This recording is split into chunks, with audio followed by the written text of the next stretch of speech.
हनी ट्रॅपवरून विरोधकांनी सरकारला घेरलं तर मुख्यमंत्री फडणवीसांनी हनी ट्रॅपचे आरोप फेटाळले आहे। सत्ता पालट सीडीमुळे झाला असं वडेट्टीवारांनी म्हटलं आहे। हनी ट्रॅपवरून विरोधकांनी सरकारला घेरलंय।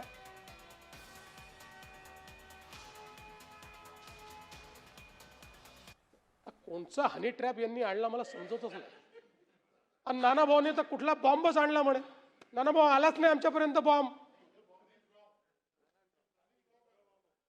बरं आमच्याकडे बरं तुमच्याकडे असला बॉम्ब तर आमच्याकडे दिला तर पाहिजे ना।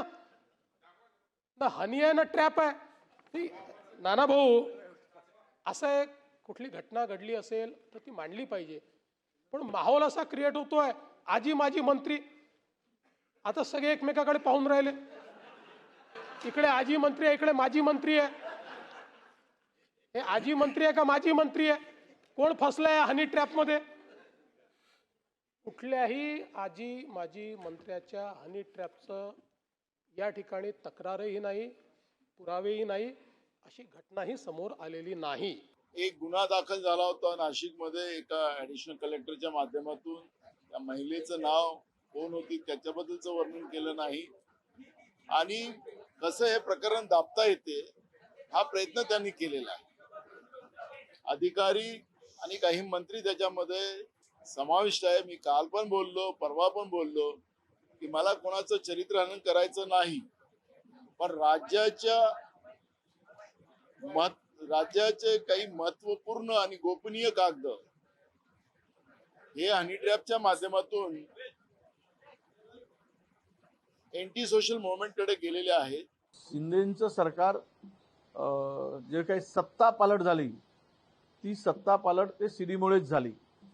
एवढा मोठा ते प्रकरण आहे। अनेक ऑफिसर, अनेक IAS असतील, अनेक माजी आजी जे काही आहेत त्याच्यात खूप मोठी माणसं आहेत।